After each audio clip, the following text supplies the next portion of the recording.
Picture this. Without Cliff Richard, there wouldn't be the Beatles or the Rolling Stones. Cliff is known as the first British rock star, but he was famous all over the world. In 1965, people everywhere voted him as the world's best male singer, even beating Elvis Presley himself. Richard was winning awards and selling millions of records. But then, suddenly, he disappeared from being famous. What could have made this happen? Some people say the music business tried to shut him up. Others say it's something deeper, raw, and heartbreaking. Now we know what it is. We're going to tell you everything. Let me take you back to 1958. When Cliff put out his first song, it was totally amazing. The song was called Rebellious, but what made it really special was that it was British. Cliff didn't try to chase after American fans. And this worked out great for him because his fans believed he was making something brand new. The song went up to number 2 on the music charts and caused what the newspapers called Cliff hysteria. The newspapers had found a new favorite and kept on telling everyone about Cliff's song in the 1980s. Radio stations weren't complete until they played his songs. Because of this, Cliff stayed popular and sold lots of records. But when we jumped to the 1990s, things got really weird. Cliff suddenly found himself having a hard time staying popular in the media. There were clear attempts to remove him from talks about rock and roll, the different TV shows that talked about the history of British music, mentioned Beatles and Rolling Stones, but conveniently left out his name or his backing band's name. Richard thought this was strange. In 1964, when the Beatles were super popular, Cliff still had 6 top 10 hits. Paul McCartney even said the reason the Beatles went to Hamburg was because Cliff had almost completely taken over the British music scene. So Richard wondered why TV shows were trying to erase him from history. But he didn't know that things hadn't even gotten worse yet. Radio stations and media companies began to call Richard's songs old. In 1998, Chris Evans, who hosted the morning show on Virgin Radio, called Richard's songs out of style and said he would never play any of Richard's songs again. Richard wasn't going to let anyone walk all over him like he was nothing. So he began to openly complain about how the media treated him. Key said he needed help from the media to stay famous because when they played his songs on the radio, it helped him get promoted and sell songs. However, even though he complained, nothing changed. Was the media really trying to make Richard fail? In 2011, a digital radio station called Absolute Radio 60s, which was supposed to play popular music from the 1960s, announced they wouldn't be playing any of Richard's songs. Their reason? They claimed that Richard's songs weren't cool. Their DJ Pete, said that Richard didn't fit with Beatles, the Stones, the Doors, and the Who.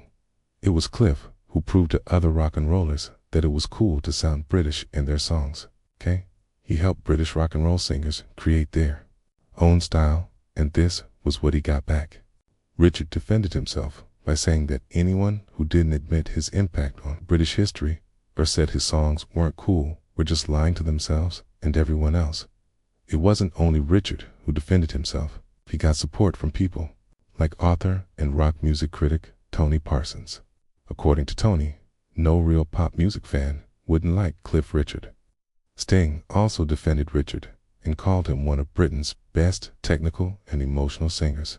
However, the music industry didn't like that Richard was getting support and took action against those who were helping him. In 2004, DJ Tony Blackburn, who was working at Classic Gold Digital, played Richard's songs on the morning show where he was the DJ. Everything seemed fine until the head of programs, Paul Baker, sent an email to Blackburn and reminded him they had a rule that they wouldn't play Richard's songs. Blackburn was shocked, so he went ahead and printed out the email. The next morning, he read the email out loud on the radio to the show's listeners and then went on to play 2 songs by Richard. After that, Blackburn was suspended. However, even with these defenses, Richard still wasn't getting radio play and he began to wonder if making new songs would even matter at all. He stepped back from being famous a lot, but hadn't disappeared completely. That was about to change, and love played a part. To Cliff Richard, love was a big deal, and he went after it whenever he could. But life always had other plans for him. Well, not always.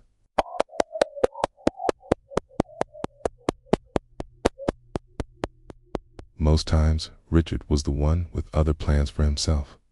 Richard's first real relationship was with Australian dancer Delia Wixes.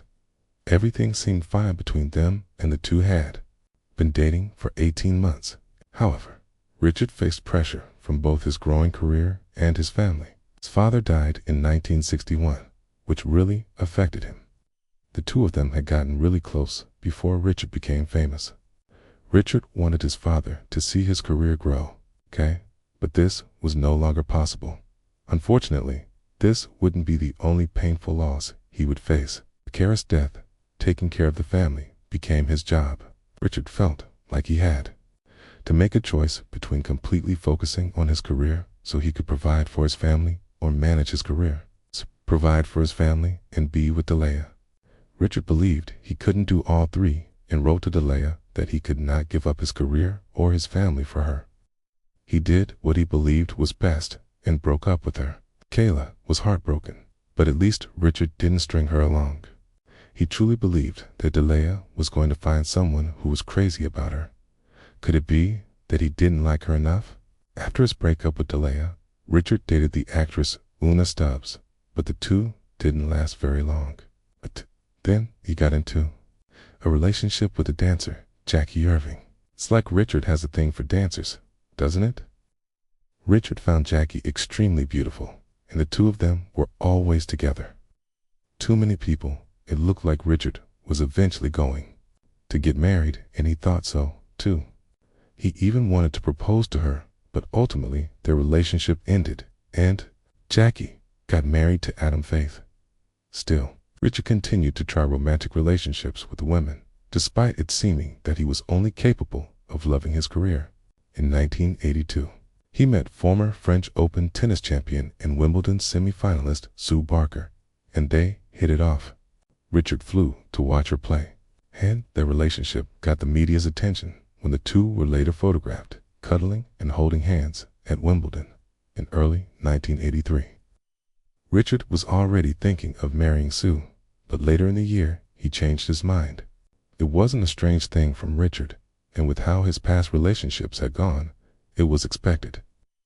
Richard was already married to the showbiz life of a rock and roller, and everything else came second. However, he still continued to date Sue, and they were still together in 1984. Then Richard realized something. He admitted he loved Sue, but didn't love her enough to want to spend the rest of his life with her. Sue must have been hurt, but she and Richard managed to be friends when they broke up because of his attitude towards relationships. Many people began to question Richard's sexuality, but Richard is very private about his life, except for that one time he revealed he wasn't really interested in sex. So people concluded that Richard had to be gay, but Richard said that he wasn't. But people weren't buying it. When he asked the Church of England to support gay people's marriage, people were confident that he was indeed gay. However, according to Richard, he was only just trying to be less judgmental than he was when he was younger. Richard felt people were being unfair to him in their judgment, and said if he was gay, he wouldn't have girlfriends. Still, people didn't believe him. The entertainment industry at the time blacklisted entertainers who were gay and to save their careers. These entertainers entered into fake relationships. Many thought Richard was doing the same thing, but Richard said that he wasn't, and said even if he got married, people would believe what they wanted to. Richard was really committed to his music and didn't want to get married, raise a family he wouldn't be able to fully commit to. However, there was one woman he truly loved, Olivia Newton-John. The two became friends in the 1970s, and they began to work together. Richard fell in love with her, but he didn't act on it. and Olivia got engaged to his bandmate, Bruce Welch, before later marrying someone else. For years, Richard carried the heartbreak and never really healed. He continued to work with Olivia, and in the 1995 musical Heathcliff, she played Kathy to his Heathcliff. Richard described her as a soulmate. Every woman he met didn't measure up to Olivia, and when she died in 2022 from breast cancer, Richard was crushed. The one woman he loved more than music died. And because of this, he stepped back from being famous so he could mourn her. However, he never completely disappeared at this point. He soon would, and you'll see what caused it. Richard loved music, in a way most musicians don't. He didn't see it as just a way to make money, but as a way of life. Richard loved to dazzle, and so, in the early days of his career, after that incredible first single, he was called Britain's answer to Elvis Presley. Richard played his part well and copied Elvis's flashy style. When he performed, he struck a pose of bad boy rock attitude. He didn't smile or look at the audience or camera. He changed the game for British rock and roll artists, and John Lennon, who had previously criticized British music as being unimportant, really respected Richard. This highly respected musician is who the media is working so hard to erase. Did Richard do anything to make the media turn against him? Richard believed the media was trying to remove him from being famous because he didn't fit the image of the typical rock star. Unlike most other musicians, Richard talked about his religion for everyone to hear and lived a life free from alcohol and wild women. So, without a lifestyle fueled by alcohol and scandals, Richard was seen as boring. People didn't connect his songs to controversy, which he said didn't give radio stations the motivation to play his songs. He criticized the music industry for trying to motivate artists to create controversy so they could sell records. Despite knowing that they could be blacklisted, two journalists stood up to defend Richard. One of them, Sam Leith, said that Richard didn't live like a typical rock and roller. And because of this, he was viewed as a fake rock and roller. Instead of alcohol, Richard loved fruits, which many people found strange. They couldn't understand why Richard was the way he was, and rather than accept him, they made fun of him. The other journalist, John Robb, described Richard as the rebel who rebelled against rebellion, and a man who would become opposite to what was popular as the culture of music, despite the media turning on him, and him not having a family of his own. Richard was never truly alone. He had friends who were always around him. He and Cilla Black were friends, and the two hung out a lot in different countries. Unfortunately, Cilla died in 2015. Apart from Olivia and Cilla, Richard has suffered the death of people that he really cared about and who didn't let him feel alone. Each death made him leave the spotlight to grieve. In 1999, his close friend, the British television presenter Jill Dando, was murdered, and Richard found her death hard to accept. But that wouldn't be the end of his losses. Richard could only watch in horror when the daughter of the Northern Irish broadcaster, Gloria Hunniford, Karen Keating, was diagnosed with breast cancer. It was a powerful event for him, and he made sure to be present for the family as much as he could. Unfortunately, Karen died in April 2004, and Richard performed his song Miss You Nights in tribute to her at her funeral. As Richard dealt with these losses, his mother struggled with the loss of her own mind due to Alzheimer's disease. After her diagnosis in 1997, Richard and his sisters had found it difficult to manage their mother's condition. Seeing her forget who she was and who they were crushed them because of her diagnosis. Richard, who already had a reputation as someone who helped others, began to donate to the dementia research charity Alzheimer's Research UK. He helped them not only raise money but also awareness of the disease. He spoke publicly about his mother's condition and what it took to take care of her. However, despite his best efforts, Richard could only watch when his mother eventually passed away in 2007. All of these events tested Richard. but none tested him as much as what happened next. Richard loved Portugal and had been visiting the country for personal and business reasons since the 60s. He even owned a house there. Richard had a winemaking business in the country, which people found weird because they believed rock stars shouldn't have that kind of business. But Richard wasn't the type to care what people said, including other investments earned him the appointment of Commander of the Order of Prince Henry from the country when he wasn't performing. Richard loved relaxing in Portugal, and in August 2014, he was enjoying the warmth of the country in his home. When he turned on the TV, he changed the channel to BBC to watch the news, and what he saw stunned him. It was his house back in the United Kingdom. The BBC was doing a live broadcast of a raid on his house based on a claim of a man who said that Richard sexually assaulted him. There were accusations that Cliff had a secret room in the house that he used to assault people, but according to Cliff, the room didn't exist. He was surprised by what he was seeing. The police were trying to avoid a Jimmy Savile situation with Richard, and so were thorough. In 2012, it was revealed that Jimmy had been sexually abusing people all his life, from kids to people as old as 75 years old, with the most of his victims being female. Although he had a quirky personality, Jimmy was appreciated for his charitable work, which allowed him to have relationships with the British monarchy and other powerful individuals. Jimmy used his charity and influence to assault people, and the police were sure that Richard was doing the same. Richard returned to the UK and went straight to the police voluntarily for an interview.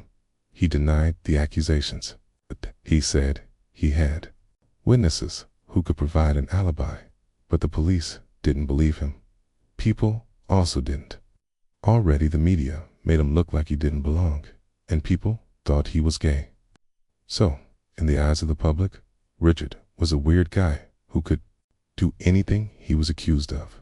The UK police continued their investigation, but didn't find anything that could lead them to arrest him.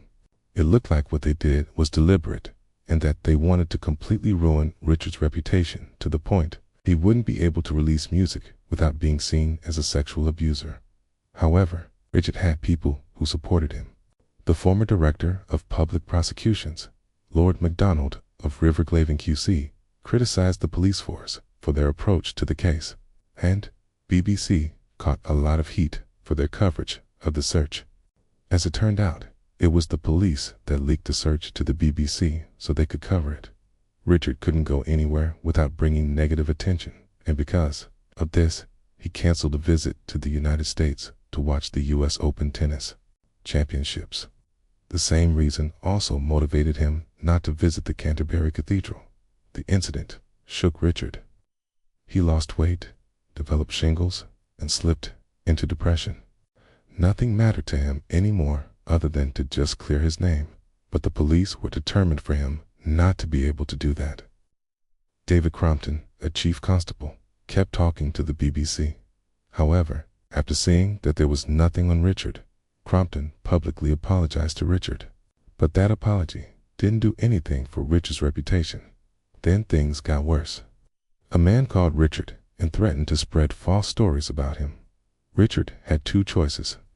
He could pay the man off or fight the man and risk getting false stories about him out to the public. Already, he was unpopular, and the public would just believe anything against him. Richard was torn, but decided to fight the man and reported him to the police.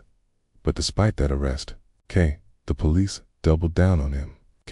They weren't willing to just admit that they had made a mistake and that the accusations made against Richard were false. So in February 2015, the police declared that the inquiry into the alleged offenses had increased and would be continuing. Richard immediately pleaded his innocence and challenged the allegations. The police still didn't find anything.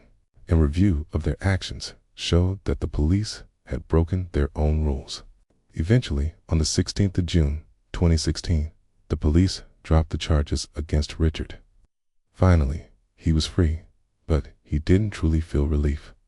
The police and BBC publicly apologized to him, but this wasn't enough for Richard. He sued them both, got his name cleared and got a big fat payday from them. Still, was this enough to fix his damaged reputation? This event shook Richard so much that during it, Richard disappeared from being famous just so he could recover. After he did, Richard performed some more. But now he has given in to something he can't beat: age. Due to his age, he has completely taken a step back from being in the spotlight all the time. Will he return anytime soon?